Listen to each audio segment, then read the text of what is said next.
Hi, everybody. Welcome to Beyond the Cage. Jim Graham here with you. Beyond the Cage, presented by Intimidation Clothing. On the line, we have a very special guest joining us. He is fighting in Bellator's middleweight tournament for Season 8. He is Brian Rogers. Brian, thanks for joining us here on Beyond the Cage. Appreciate it. Thanks for having me. You got to attend the World MMA Awards recently as you were nominated for Knockout of the Year. Can you talk about that experience?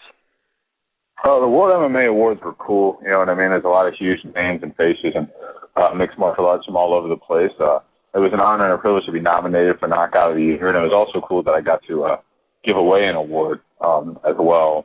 They kind of edited our part a little short, so it was a small clip, but it was so cool. And I would say the best and coolest experience of it was I was there with two of my friends from college.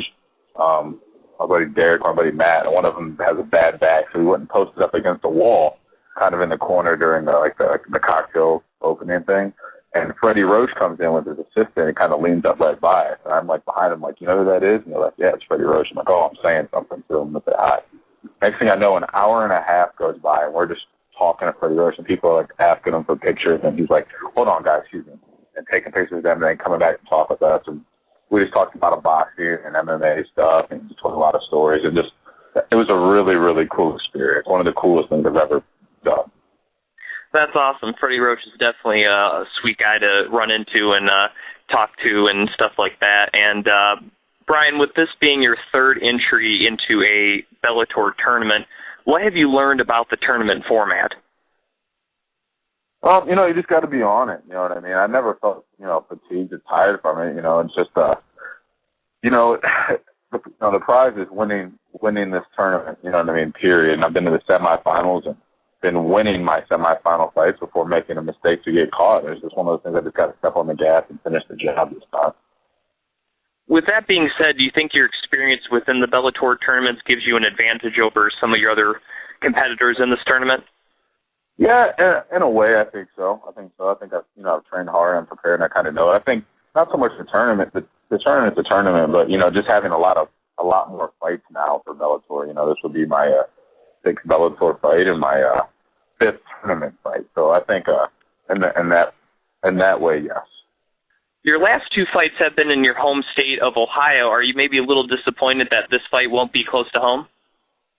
No, not really. I like sometimes the stuff being close to home, but honestly, I like traveling. I like seeing the world. I've got friends down in Charlotte, and I think I've got 8 people sitting ringside, and another 10 or 12 that are in the stands that are either from Ohio that made the trip or from Ohio but live down here now. So, I'm good wherever. I'll fight wherever. It doesn't really matter to me.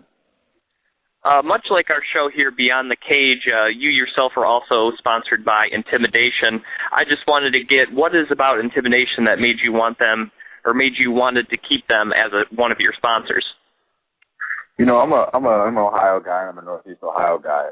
And they're a Northeast Ohio-based company. And the other thing is, I got loyalty tattooed on my back a long time ago because it's just what I believe in, and there was sometimes just an opportunity from other clothing lines or, this, that, or the other, but, I just have a good working relationship with Intimidation Clothing, and I just want to keep it that way and build my name together. They work for me and I'm working for them, so it just makes sense.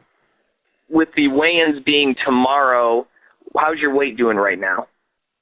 Good, it's you got to cut the weight regardless, but I have a nutritionist. I use George Lockhart from FitnessVT.com, which, he does Rory McDonald's diet.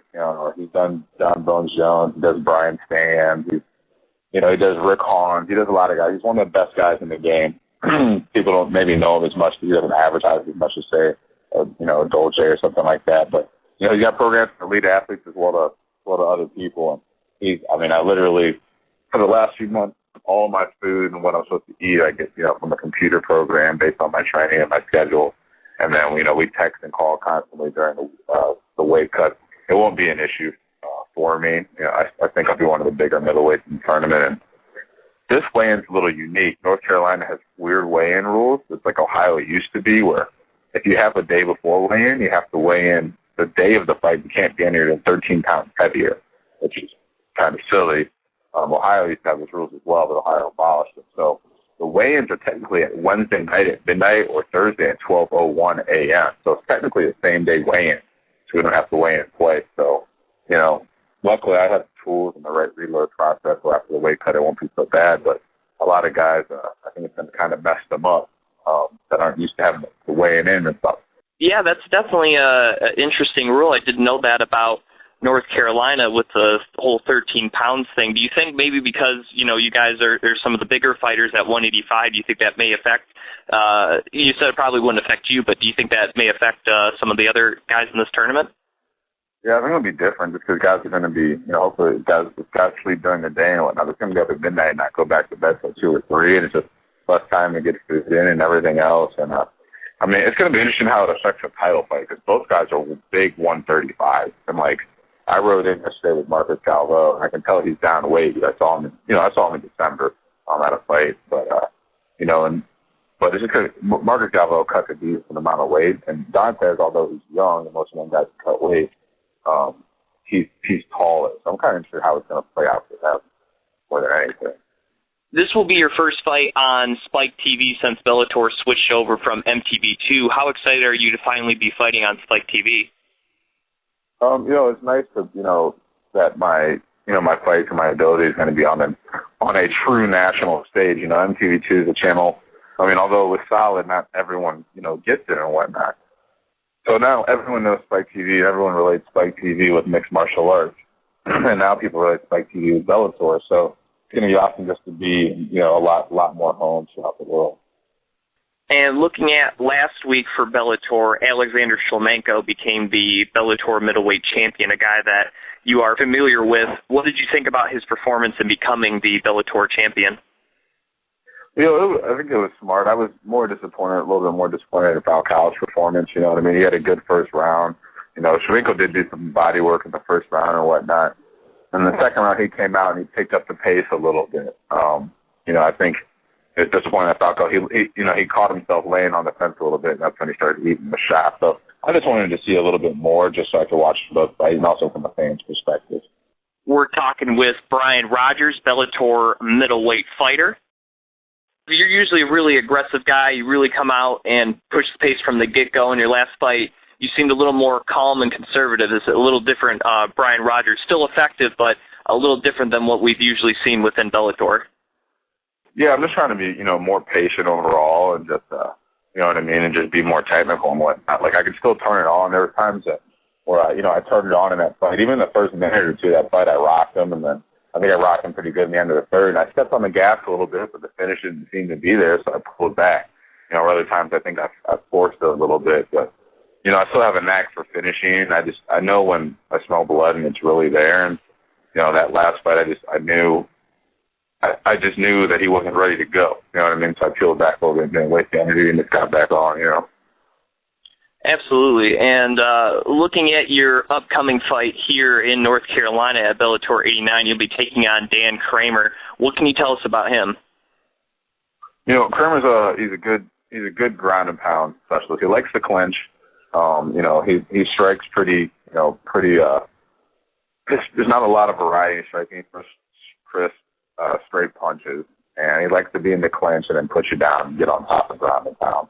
So I think he's going to try to brawl and try to get me tired and try to put me on the fence and try to put me on my back and try to ride me out, with ground and pound and whatnot. So I just got to stay on my feet, use a variety of angles and movement, and just take it down on the feet, or, if you guys would take me down, keep myself up or put him on his back because he's not there.